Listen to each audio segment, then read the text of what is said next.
What's up, guys? It's your host Spartanic Arts DxD back with another high school DxD related video, and today we have What If Issei Was Abandoned Part 13. If we can hit 1,000 likes, that'd be absolutely amazing. Once again, the 30k special will come out as soon as I am not dying of sickness, so thank you very much for all of the support. It's been absolutely crazy. And before I say anything at all and thank my balance breakers, please subscribe to my second channels, which is Fallen DxD and Popowski. Been posting a lot on there, so you guys can go enjoy that content as well. So thank you so much for the support. It's been absolutely crazy.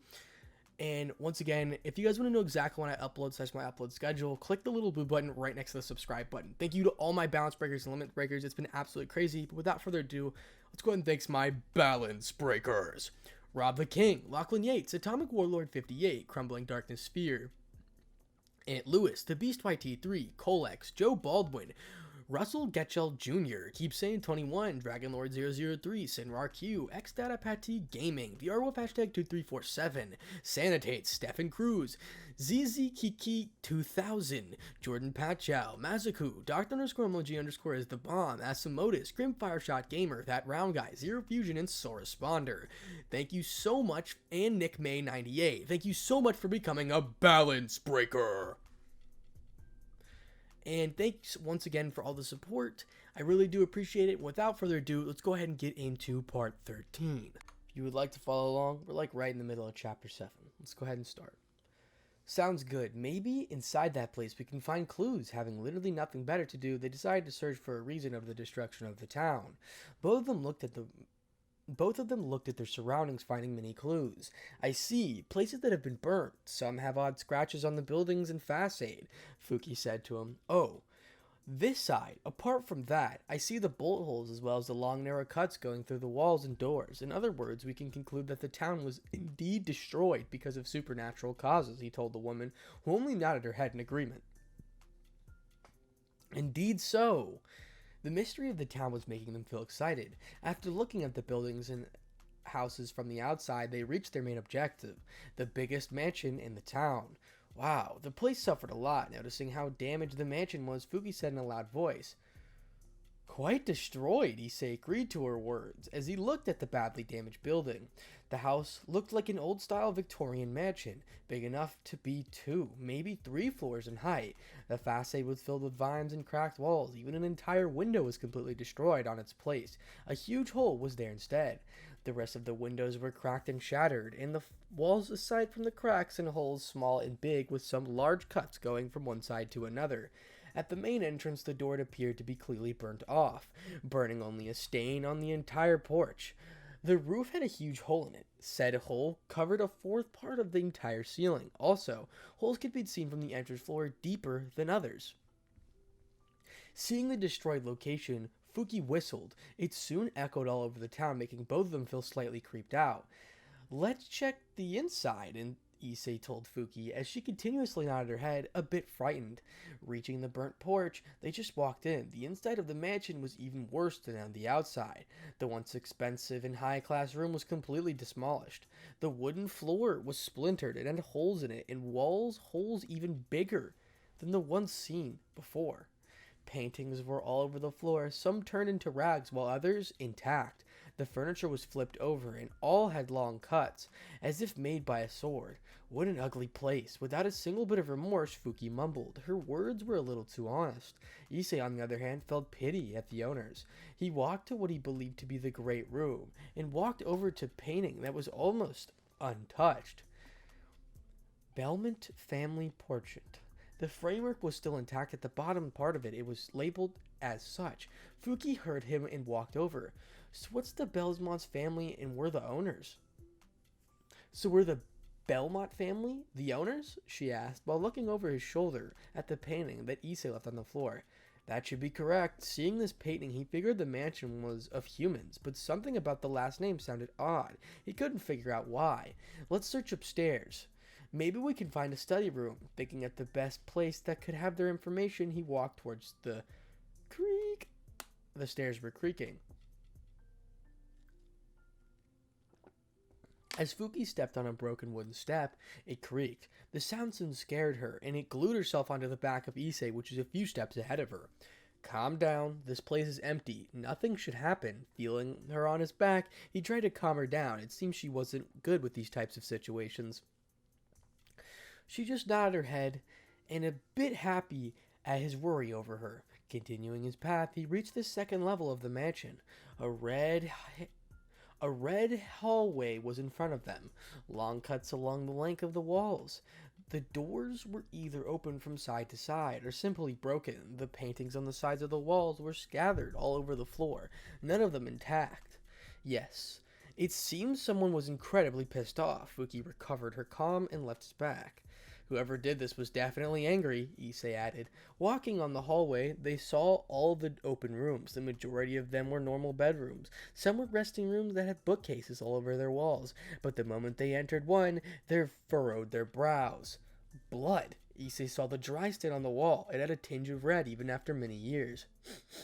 Fuki just smelled the room, her enhanced senses doing their magic. Many smells are still inside the room, but the most prominent, even if just by a little, it's still blood. A slaughter happened inside the mansion. The reason? Unknown. Issei reached the disturbing conclusion. What happened here? The entire town seems to be exterminated because of it. Fuki asked to Issei, and Issei responded with nothing. He didn't know the reason behind this. Let's continue. We'll head up. This floor was only filled with bedrooms, each of them covered in blood, so they couldn't find anything in this place. Nodding her head, they left the room and headed upstairs. The stairs creaked on even worse than before. Luckily, she was already prepared for that. The same red hallway appeared on the second floor, but this one seemed to be destroyed. Okay, the place suffered from the most in the mansion. The fox noticed how everything seemed devastated. The wooden floor was covered by what they thought to be a purple carpet, had fissures that they reached on the floor below them. The ceiling had many different cavities, some small as a coin, others big as a person. Even in some part of it, a huge opening was present, the sky clearly seen at the other end of it. The walls were basically gone, as if breached by someone. The rooms could evidently be seen in their entirety. What exactly happened? For the first time, even Issei was amazed by the state of the second floor. It was basically in ruins. See that? She pointed at the door. At the end of the corridor, it was broken, as well as the hinges of the door that were still firmly stuck against the wall. That should be the study room. A small desk could be seen in between the gap of the room. Let us go. Like a kid, Fuki told Issei, who sighed at her antics. Evading the tears on the floor, they walked towards the room. Moving the door slightly, creak, it finally broke down. Ignoring the result of their actions, they walked around the room. It looked like a normal study room, of course, if you ignored the state of it. Everything except the desk was completely destroyed. The bookcases behind it were either burnt into a pile of black mush or in little pieces. Some of the books were the same as the bookcases. The desk was broken at its corners, and a long gash ran along the length of it. The window at their side was gone, leaving a huge hole in the wall. It appeared the hole on the facade in the building they saw formerly. Wow, you can see the whole town from here. Fuki peeked through the hole and looked at the entire town. But everything is destroyed. Thanks to her vision, she could see the state of the town. Wow, some houses were gone while others were in such bad condition that it remained a mystery how they were still standing. The roads had craters of different sizes on them, and some had drag marks that seemed to be covered in dust. Issei, on the other hand, was focused on the desk. Why are you still intact? It seemed odd that the desk was the only thing standing, more or less. Looking closer, he walked around it and took a closer look, even opening the drawers on it. But it was empty. That's not right. It shouldn't be empty. Feeling the desk was hiding something, he inspected his shape. Thanks to the many books he had read throughout his life, he could more or less know what he was doing. Find oddly placed holes or marks that seemed different. Running his fingers through the desk, he soon went to the bottom of it. Fuki was looking at him, interest present in her eyes. "What is that?" he muttered, as he saw an oddly snap-shaped mark at the corner of the bottom part of the desk. It seemed like a small triangle that stood out. He pushed the mark in the desk, and the desk made a sound. Crack! One of the open left drawers in the drawer box bottom was lifted upwards.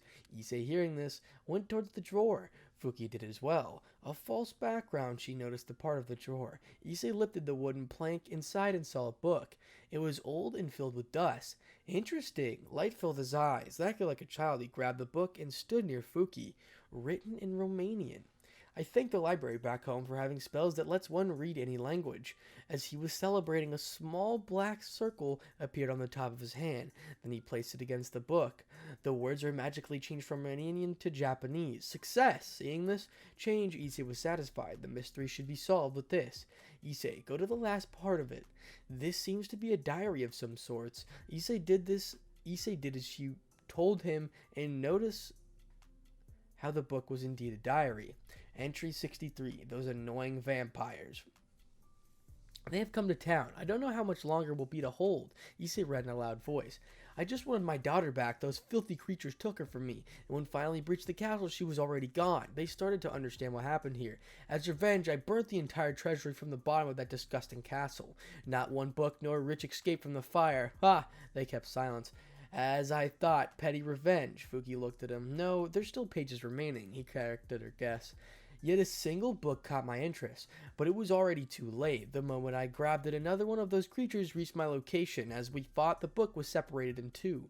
That was only the thing that survived the fires. Issei and Fuki were surprised about those words. Everything for a book? Let's continue reading, he answered back.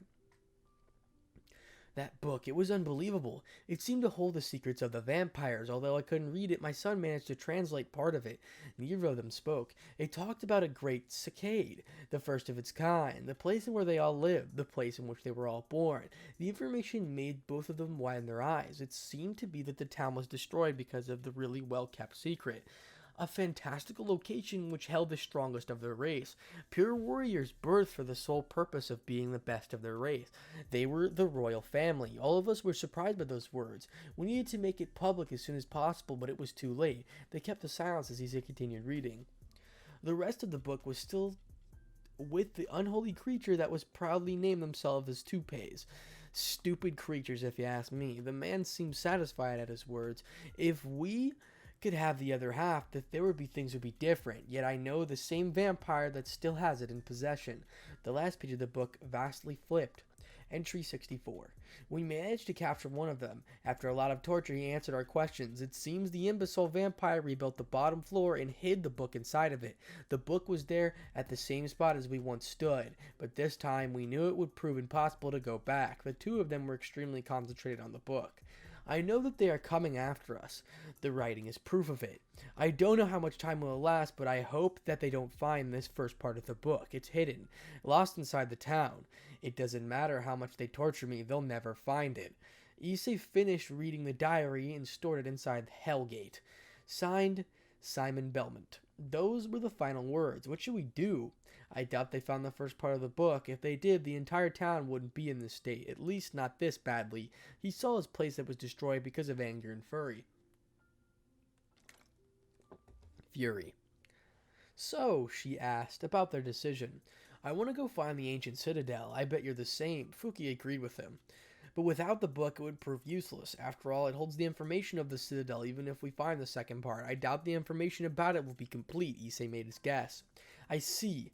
So what about its useless? She also was thinking of the same. Even if they found it without the complete information, it would be them to God knows where. A pity, she murmured in between her sigh. Issei heard this and nodded his head. Indeed. Then he walked over to the door and went out. The diary was stored in his personal space. It would be better if they had it. Fuki walked behind him, feeling extreme disappointment at their search. All for nothing. She reached the outside of the room and kicked the wall under the lot with a lot of strength. Crack! A huge fissure appeared at the spot she kicked. It continued all the way up and soon circled the entire room. At the moment they saw the fissure, both of them went away from it. They reached the stairs and soon after, crack! Boom! The entire sturdy room literally fell on the floor. A dust cloud was soon formed, covering the new hole in the mansion. Fuki!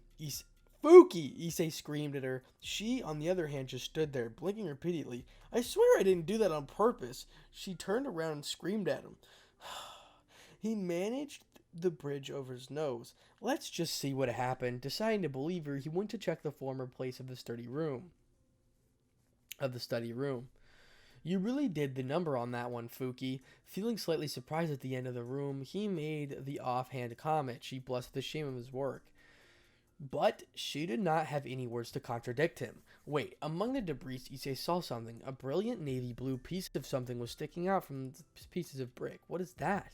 He jumped from the third floor and reached the bottom. Fuki tilted her head and followed after him. The small pile of debris was not that big at the top of it. An oddly colored thing was rooted in.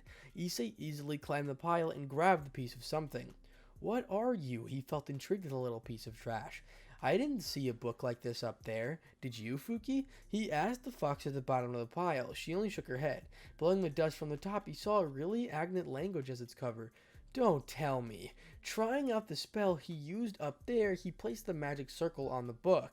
His words soon changed something he could read.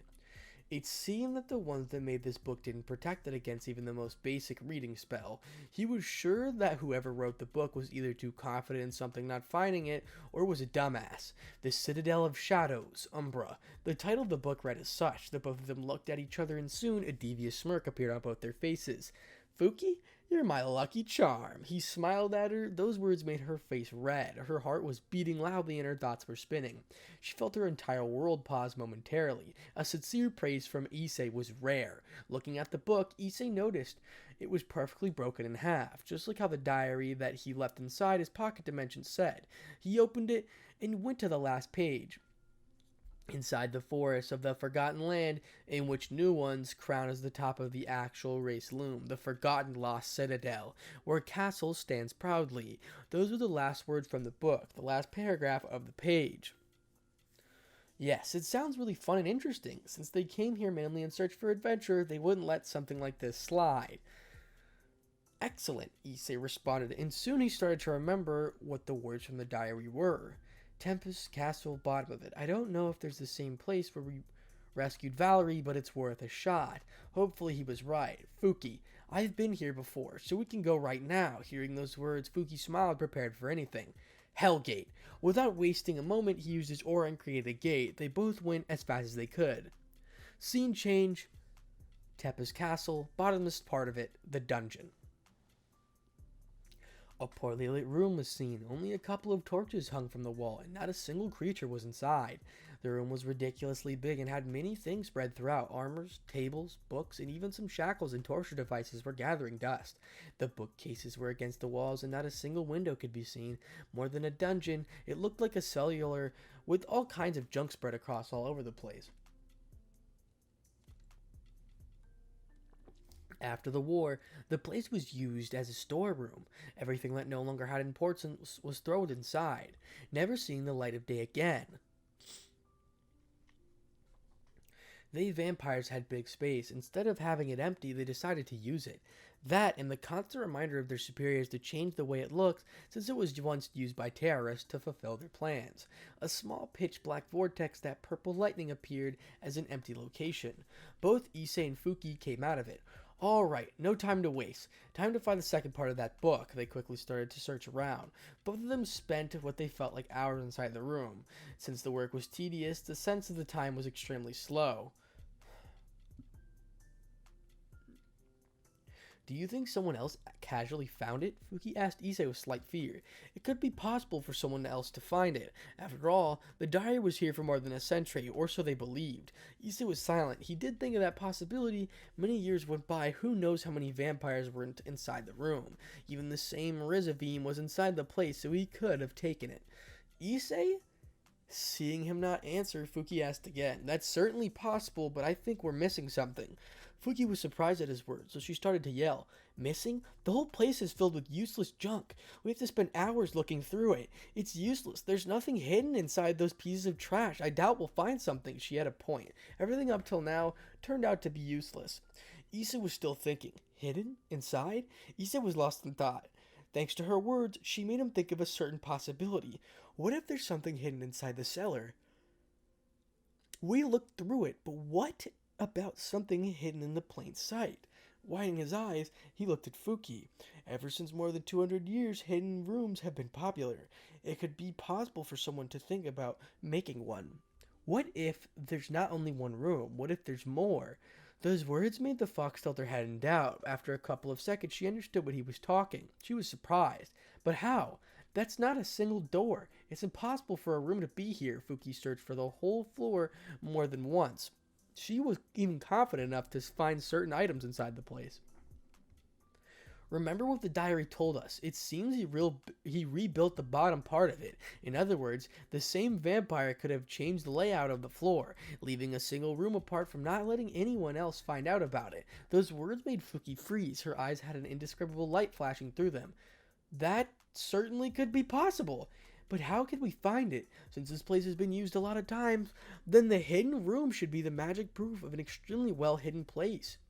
Issei nodded at her words. Instead, if Rizavine was here, then he would have checked the entire place in search of anything.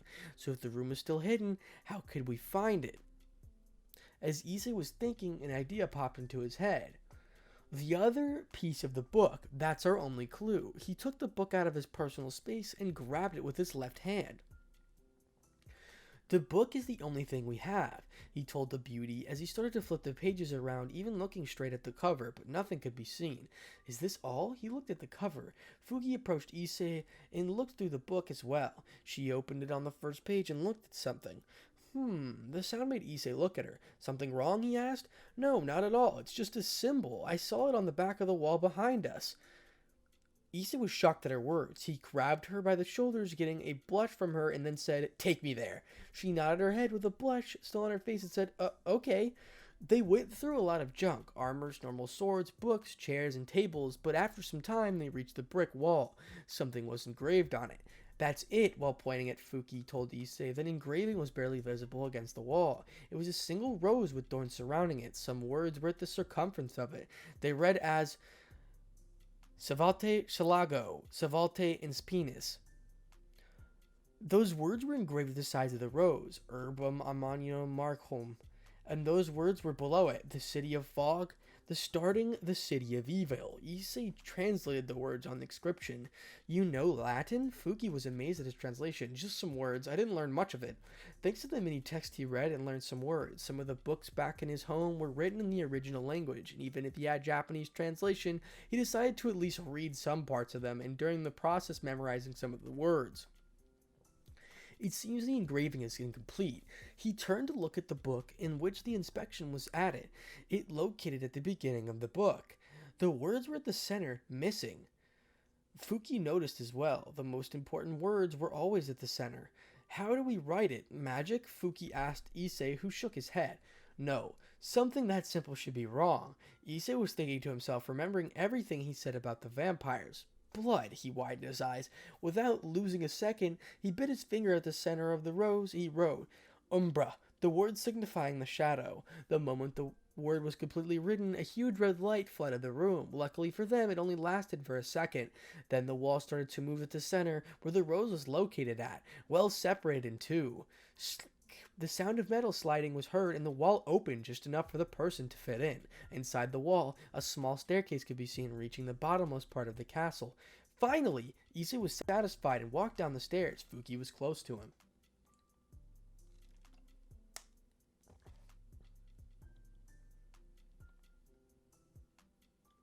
When both entered, the wall started to close, not letting anyone in its side. They walked for a few minutes, then they finally reached the bottom of the castle. A small room would awaited them, being all black in color without the slightest hint of light inside. Fuki, illuminate the room, she nodded at his words, and using basic Amuro spell, she created a floating ball of light. Now being capable of seeing more, they approached the center of the room. A tall lectern was the only thing inside the room. The book it had displayed was navy blue book, with its first half missing. Bingo! Issei took the piece of the book and grabbed the other. Like magic, when he placed both of them near, they started to join back together. He let them join, and the book was good as new. Looking back at the fox, he said, It's only the beginning of the adventure. He then opened the book and started to read the last part he was at. Inside the forest of the Forgotten Land, in which the new one's crown is the top of the actual race loom. The Forgotten, lost citadel, where the castle still stands proudly. The cave, which sealed by them lays. The sole part of it has no nature nearby. The remnant of one's glorious race is inside there, and only with the complete text and sufficient strength can see the glory of the vampires of old. Fuki, According to the book, we need to go outside, right towards the forest of the vampires, and search for a place that has no vegetation. There we should find something. The book seems to be important, so it may show us where it's located at. Issei analyzed the words of the book. Although old with a lot of useless information, the clue was there. Yes, the flirty woman was excited at the discovery. I don't know where the forest is at, but luckily Yakasakani no Magatama is with us. The bracelet could transport in any place we wish, no coordinates needed. Too bad it can only take us to the place that has no barrier of any kind of protection. If it didn't have that, then we would have already reached the citadel. The treasure was extremely strong, but held no contradiction. It was capable of transporting them outside sealed spaces, but impossible of transporting them in. The perfect escape method once one thought about it. Sure, let's go. Fuki was excited, maybe a little bit too much. Reciting the chant, she saw the bracelet increase in size. Issei and Fuki went inside and it disappeared, like they were never inside the castle. Scene change, forest of vampires.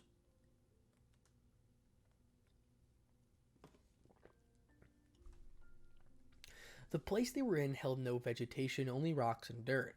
A couple of trees could be seen in the distance, but aside from that, it was only a simple patch of dirt. What an odd place, Issei told Fuki, who only narrowed her eyes. She then let both of her ears and tails out and started to check the land. It seems the land turned out this because of an extremely strong evil power. Being an expert at senjutsu, she figured out the reason behind the empty land. Okay, seems we're going in the right direction. The book inside Issei's hands, it's up in a blue light. He opened it and a former blank page and a small scripture was seen. I see, he smirked. Hic-san, Entorius in Umbrum, his quitus in audience certamen, and that's a completely different language. He read the inscription with a little effort, but soon the light on the book became even brighter. It covered part of an empty land, and soon after, that same part of the ground rose up. What did you say, Issei? Fuki was curious. I don't know. I only know vague words of Latin, but I did understand what this is the entrance of the Castle of Shadows. We found it, Fuki. Issei was happy to see he was the fox. They were both excited. Seeing the newly formed cave, they entered it in. In the wall back of the castle, the entrance closed behind them. After walking for 30 minutes, they reached the incredibly large double doors. Its height was at least as big as an 8-floor building, similar in height to Issei's mansion. Back at Ko, however, the door was blocked. Many pieces of wood were stuck against it. The most obvious of all was one at the center. Tall and thick, almost all black in color, with golden engravings on its surface, it perfectly blocked the door horizontally. Both ends of it were nailed against the wall by normal-looking black nails that had dry blood on them, yet the holy power emanating from them was ridiculous. Skeletons could be seen adorning the cave floor. There were dozens of them, and some of them were broken into little pieces, so the exact number was unknown.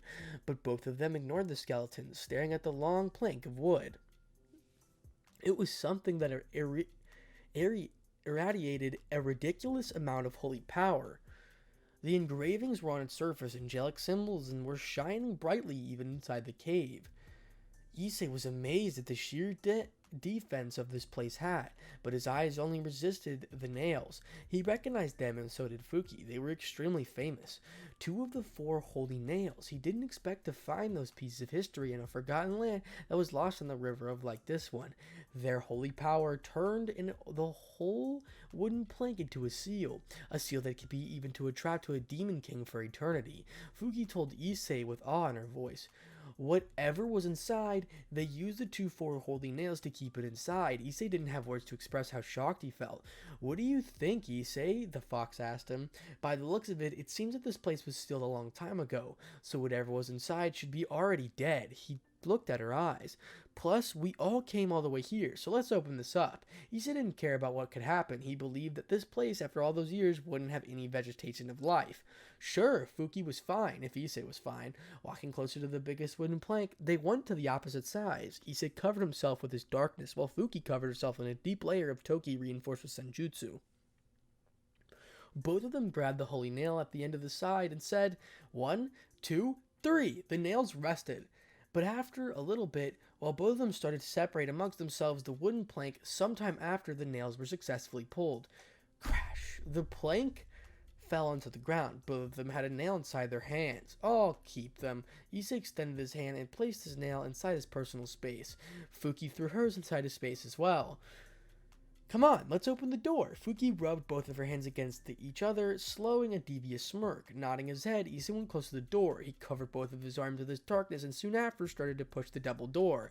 After more effort was put into it, but the doors were slammed open. Bang! Finally here, Issei returned his darkness to what it was before it practically screamed.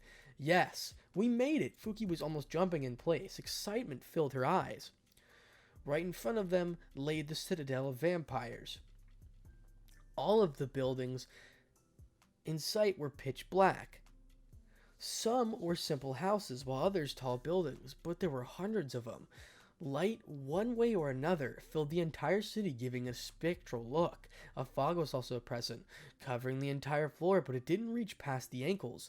Pillars similar to light poles were seen at the sides of the streets. They gave off an eerie pale blue light that used to illuminate the entire street. And there was no sky, only rocks that had formed subtiles. They were brown in color, but also had a tinge of black. The entire place seemed deserted. Not a single living being could be seen. Walking closer, they inspected the place. "Wow, amazing." Meanwhile, Issei was looking around.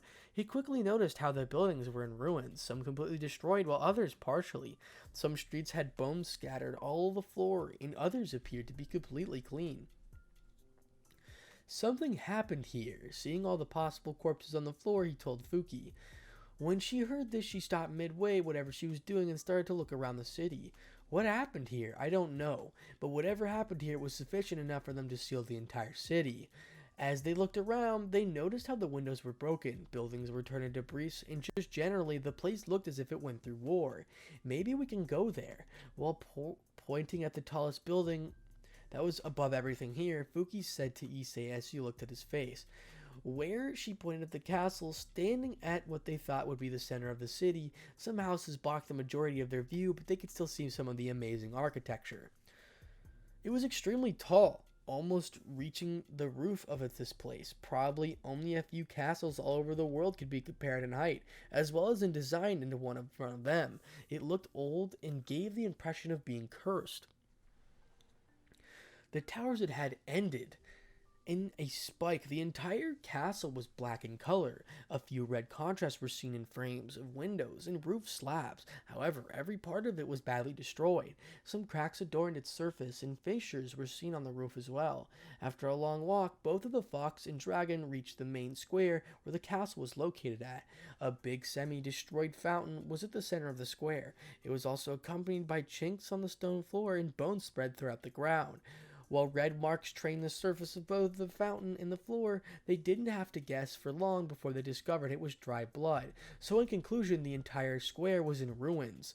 The house nearby and even the mansions were also near, all of them destroyed. "We should go inside that castle," Issei said to Fuki, whose only response was a nod in her head and a smile on her face. They went around the fountain, and soon they stood in front of the double doors of the castle. Cold. Touching them, Fuki quickly retrieved her hand. Reinforced steel doors enhanced with old magic. Issei reached a conclusion that he saw two doors shining ominously. He tried to open them up, but it appeared they were jammed. "Fuki, get behind me." Covering his left arm, his darkness formed bigger and similar to a claw. Then he punched the door. Clang! A sound echoed all through the square, yet a metal door barely flinched. Tougher than it looks. Issei used even more of his strength. Boom!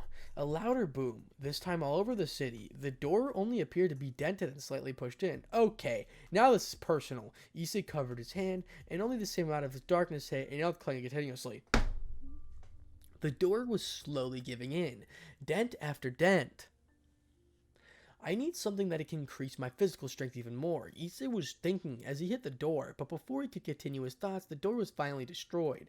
Under the force of his last hit, both doors were sent flying inwards.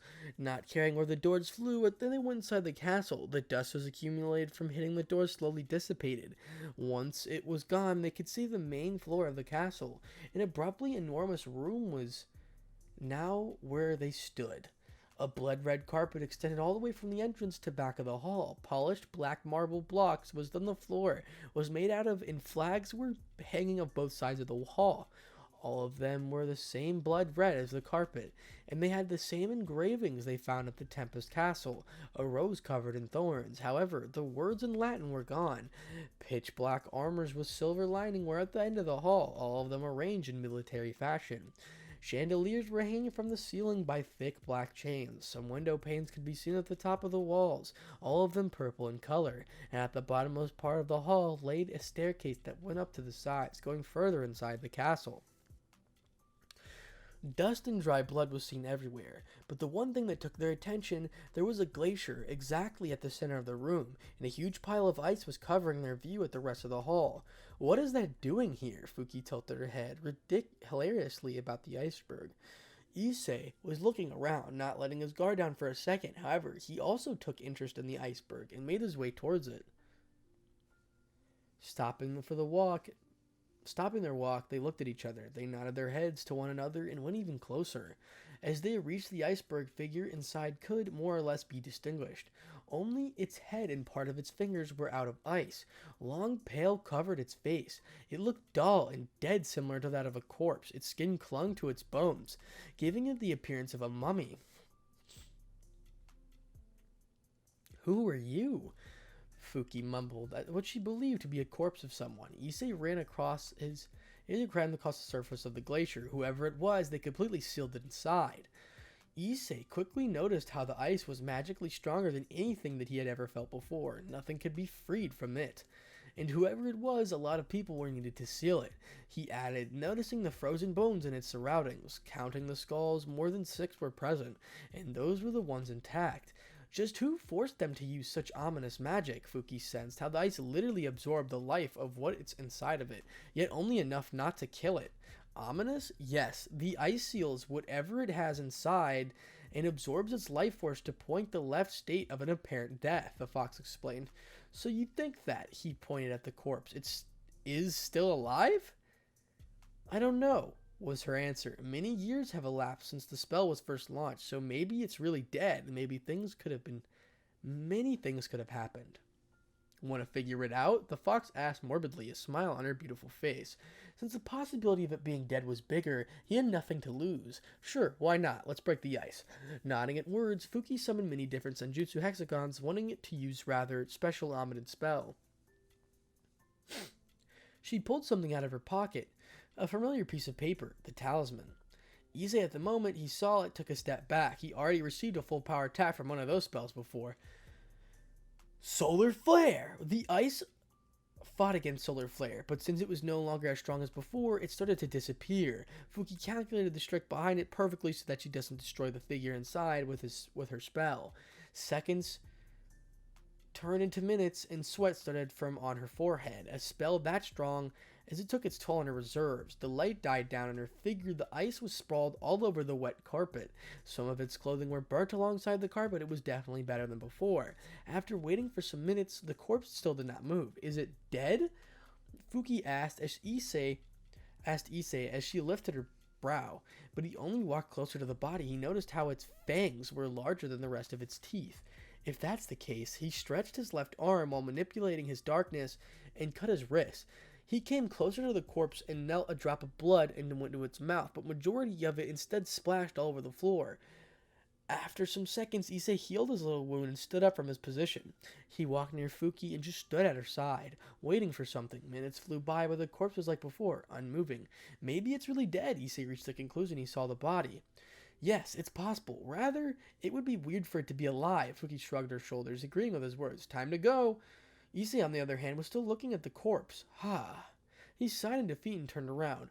Boom! Yet at the same time, an incredibly malicious aura filled the entire hall. Both of them turned back and looked at the corpse. A bloody aura was rising from the dead body. Similar to smoke, it went up and covered the ceiling of the hall. The odor it gave off was that of rushed metal, but before thinking anything else, the aura increased in ferocity and enveloped the dead body. They witnessed a now obvious shadow came out of the corpse and covered the whole ground of the hall. Fuki saw this and jumped into the air, standing into a magic circle she created. Issei stood on the floor, his eyes narrowed, his darkness covering his legs, and not for a second did the sight left the corpse. The bloody aura increased in size and density. Shock waves were shot at random directions, similar to the gust of winds they made of the mess of the hall. After some time, minutes even, the blood-red aura disappeared, and instead the only thing left was the body. The body inhaled sharply, placing a gauntlet on the carpet and lifting itself up. It trembled as it finally managed to properly stand, coughing and breathing heavily. It placed a hand on its heart, rooted in a place trying to regain its breath. It continued like some minutes until the body finally stopped its heavy breathing. What? What happened to me? A sweet voice reached their ears. The voice sounded thorny, similar to something you would be cautious of touching, but hearing the voice made them realize it was that of a female. The war! How it ended! The body kept talking to herself, not noticing the curious looks on both Dragon and Fox's face. Those traitors! Her voice filled with venom as it echoed all over the hall. Walks to Creek. At the same moment, Issei started thinking about something. That pulse of aura was really strong. Maybe if I play my cards right, I can... He then looked with both arms crossed at the female and said, "It seems you're alive." It seems you're alive. His voice cold and sharp with barely hidden mockery. Hearing the voice of the female, turned her head and looked at the origin of it.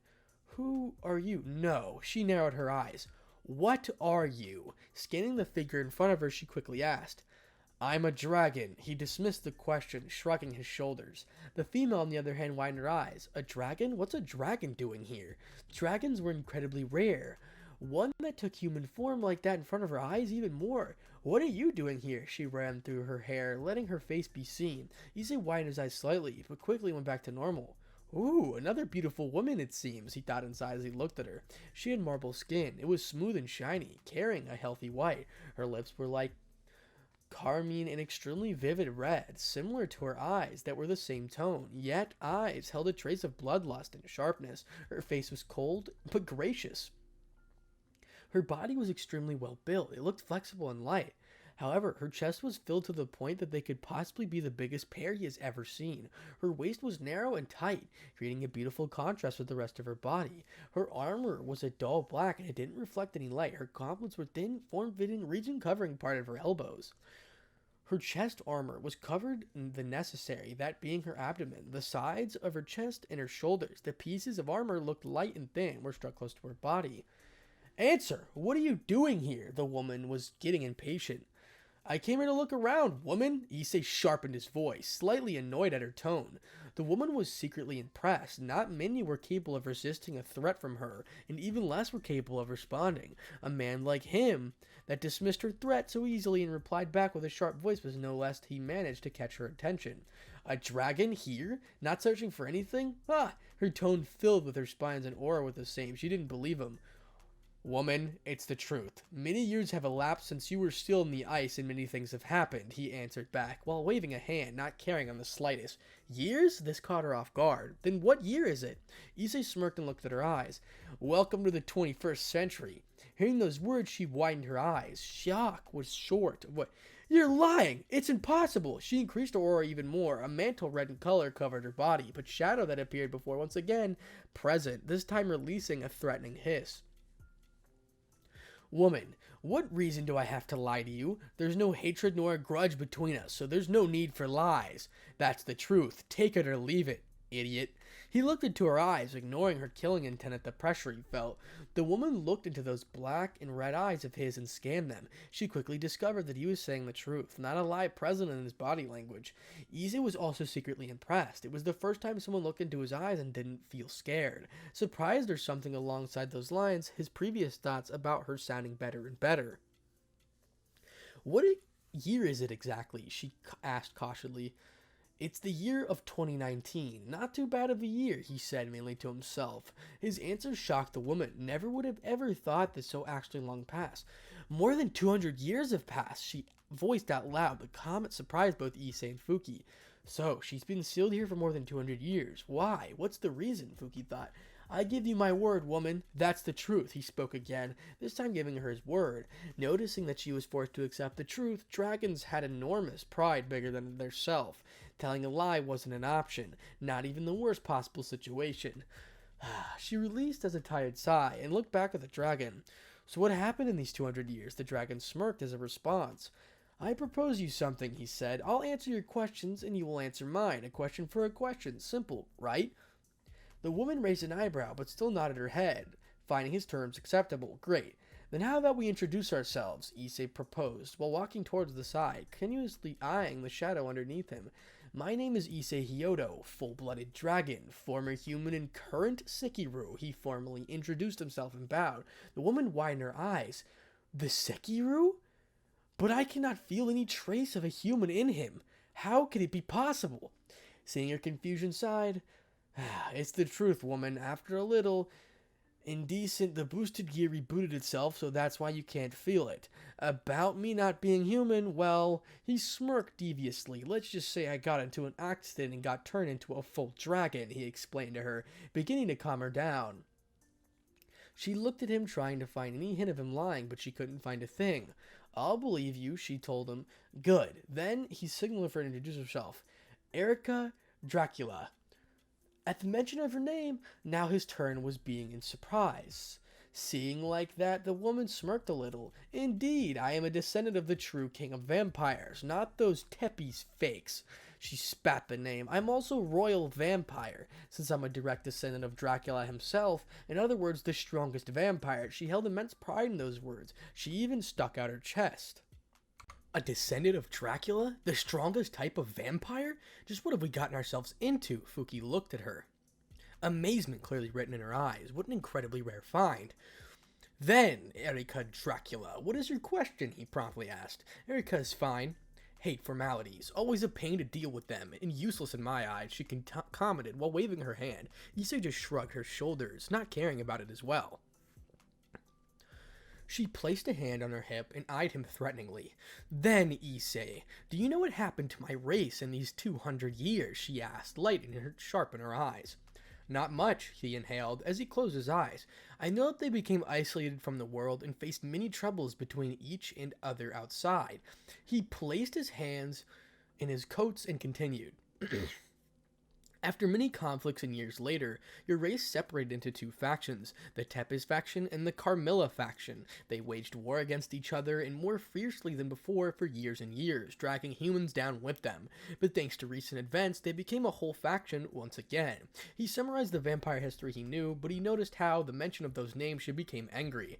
Those filthy traitors! Her voice was filled with fury. Venom dripped down her mouth. Boom! A pillar of aura came from her, breaking a part of the ceiling that made some debris fall near them. Issei stayed silent, letting her calm herself down. He knew that whatever happened must have been terrible if she was that pissed. Her breath heavy, she finally calmed down. Both hands turned into fists. Seeing the pillar fade into nothing, Issei asked, Now, I want to know what happened 200 years ago. His words made her stop thinking and earned a glare from her sharp eyes. But after a brief stare down, she calmed herself and sighed. It's long. We have time. He was obviously curious. She looked at him, scoffed at a cheeky response, and decided to answer. More than 200 years ago, a civil war erupted. Her words made Issei narrow his eyes. The different families, the Tepes, the Carmilla, the Bloodfallen, and the Sylvestern, and the Katria fought against us, the royal family. Her tone emotionless and serious. Some quickly noticed their mistake and pledged loyalty to us again, those being the Bloodfallen. She scoffed at those words. Yet the remaining 4 of those filthy traitors fought against us after everything we did for them. She was gritting her teeth but inhaled quickly after, calming herself down. But since the citadel was too small, some of them escaped from it and found it on top of the city, being at their base. Pathetic, cowardly traitors. Years passed, she waved her hand, but even if the royal family was stronger than all, their sheer numbers were abysmal. We were losing, she confessed while sighing. Our king noticed this and started to fight himself at the front lines, but in the end he got plotted by his so-called allies, and alongside his guards he was ambushed and killed by the family heads of that time. My father took the throne as the king not long after, but it didn't work well. Erica placed her hands on her hips and began talking around the hall. The Bloodfallen started to flee since they knew we will lose. Only the royal family was left. Only my siblings and I. She stopped her walk and glared at an empty space. We were trained since small to be best of the best, yet after that fateful day, everything went down the drain. All of the remaining families prepared themselves for a final attack, all for nothing. Her words made Issei widen his eyes. They sieged the citadel and and tried to exterminate the royal family. We fought for days and days, but slowly my family was going down. My siblings died from youngest to eldest, yet they managed to bring down the Silverstein and the Cotchley families with them. All of those fucking traitors died at their hands. She clenched as her fist as her eyes were glued to the floor. And all of my siblings, only I remained. My mother and father fought the remaining families, but because of the loss of their sons and daughters, they couldn't focus on the battle. And like my siblings, they perished as well. She looked straight into the eyes of the man named Issei Hyodo. Nothing could be found in them, neither pity, nor anger, nor nothing, just pure, cold stoicism. The brief stare down lasted seconds, and only after she continued her story, after that, the war was lost. She shrugged. The families took too much damage and didn't want to lose more. Whatever remained from the royal family fought them off. Yet they only lasted long. At the final moments, they came after the royal vampire, me. They wanted everyone from the royal family gone, but because of their leaders were horribly wounded from the battle against my parents, they didn't dare come for me. Instead, they sent their best remaining warriors to kill me. But they weren't capable of it, she ridiculed them. And as their last resort, those warriors sacrificed their lives to use a forbidden spell that trapped me in ice for all of eternity. Their leaders should have thought that they sacrificed their lives to end me, so that they left me here, what you say to be 200 years, still in that ice. She looked into Issei's eyes once again, finishing her story. I see, Issei exhaled, as seeing the narrating, placing a finger on his chin, thinking. He opened his eyes and said, "Thanks for the explanation. Your turn to ask." She calmed her thoughts and started to think about her next question, musing to herself, what should she ask? What happened to the world? And don't lie to me, a dragon alongside a fox yokai working together? Something big must have happened, she asked Issei as she lifted the corner from her mouth. Quite sharp, he will give her that. This is also a long story. A smirk spread through her face. We have time, she replied with her words same as he said to her, making Issei's brow twitch as a response. Fine by me, his voice sounded a bit annoyed. Last year, a supernatural world war started. Hearing those words, she felt petrified. Her mocking smirk vanished from her face. Issei didn't care about her response and continued. Ever since the last year, an organization called the Chaos Brigade was formed, gathering all species in the globe, humans, devils, yokais, fallen angels, dragons, everything. Under the banner of the Ouroboros dragon Orphis, they declared war upon the world. He wanted to sound dramatic, and the looks on the vampire's eyes, he succeeded. They committed many terrorist acts. He clicked his tongue at the memories, attacking whole factions, destroying territories, kidnapping and killing hundreds, and many more. But thanks to their threat, an alliance between the three biblical factions was created. However, their peace conference, they were attacked and made themselves known to the world. The rest of the factions acknowledged their threat and soon decided to join forces with the three biblical factions. His tone was serious as they looked at her. Shortly after, they formed an alliance with the rest of them. Meanwhile, the Chaos Brigade was wreaking havoc all over the supernatural world. They held immense military power, having the old Mao faction, which was all direct descendants of the original Mao, except the descendant of Lucifer, which was a separate case. The hero faction was held the descendants of the human heroes and sacred gear users. They even had 3 or 4 strongest Longinuses. The woman tried to calm her expression as she proceeded all the information with a frown on her face. After some time, the Chaos Brigade was destroyed, and the dragon representing Infinity came to our side, he explained. Well, she came to me, more specifically. Remembering Orpheus's words, he sweated a little. After that, the true master behind the Chaos Brigade was revealed, Rizavim Livian Lucifer. The one that pulled the strings behind everything. At the mention of the man, Erica widened her eyes. She clearly knew about him. Managing a group named Quillapoth, he explained his goal to us. Issei's eyes grew at the cold mention of that plan. He said he wanted to control the world, creating his little utopia. He planned to release the Imperial Beast of the Apocalypse, Triaxa, and destroy the world. By his side, the strongest evil dragons, a massive army, and various Longinuses. He felt a chill down his spine when remembered those days. One of the Longinus was the Sephiroth Garal, which in possession of your reach, that piece of information she made widen her eyes and almost tremble. A holy relic of such level with my species? How could that even be possible? It doesn't make any sense, she was thinking. Meanwhile, Issei continued his explanation. Long story short, he released the beast, causing the apocalypse, and faction chiefs decided to fight against it. After much effort, the beast was sealed, not allowed to see the light of day again. He finished his explanation and soon took a cold breath of air. She had no words. Never would she have ever thought so much changed during the years. So all of that happened, he nodded his head, acknowledging her statement. Still, he gave her some time to digest the information. My turn, he told the woman after a solid minute. Getting her thoughts, it seemed that all of those shocking tales almost surreal. She regained her cool. What was the reason the Civil War started, he asked. The same question was annoying him since she told about the war. Huh, for what else? She mocked, and her eyes became sharp. Obviously, power. The traitors got too greedy and decided what they wanted was more power. Absolute power. The Tepes family being the head and ringleader of all. She moved her arms under her chest, lifting her breast and causing Issei to shift his sight a little, almost pulling a nerve on his eyes. She didn't notice at all, thankfully. They proclaimed that she was the actual head of vampires, shamelessly ignoring all the things and my favors my family gave and gifted them. She spat the memory. They explained how they were better than us, better rulers and fighters, asserting that royal family was useless and they were destined to be the new rulers. Pure stupidity. They promised riches and lands and the rest of the families. The Carmilla wanted half of our territory. The Bloodfodden wanted freemen since they were the lowest ranked family. The Silverstein wanted all of our riches, and the Cautio, those repugnant trash, clutching her fists, her gauntlets creaked threateningly, wanted us to be nothing more than slaves. Ridiculous. They wanted my family as nothing more than servants? Are they retarded? They said the women were going to be used as whores and the men as laborers. Issei felt the hatred in her voice. The shadows underneath her began twisting and bending. Cracks spread across the floor as the castle itself screeched at her whole presence. Issei decided to discreetly increase the level of his darkness, covering even more of his body just in case. He quickly made eye contact with Fuki, and without many words she reinfused her magic circle and covered herself with a thin invisible layer of Toki. Therefore, war started, and like I told you, things ended up like that. 4 families, including the royal one, extinct. Her tone was bitter. Well, after all, she was the last of her family. My turn, she said.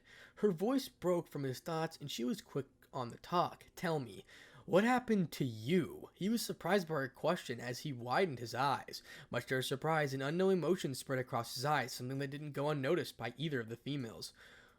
What do you mean by that? He asked back. His voice rose by an octave, and his body trembled for a second.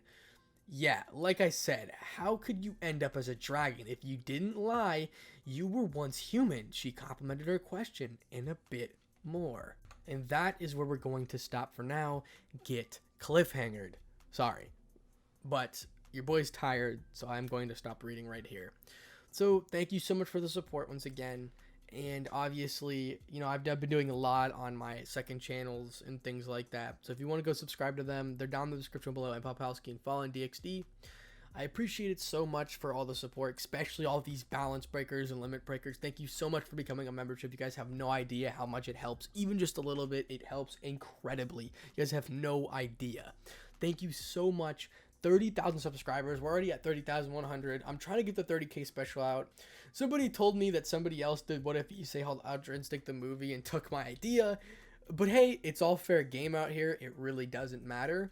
You know, I mean, like, that's completely fine. I'm just going to take some time with this story and try to make it as good as possible. So, quality over quantity, as I say.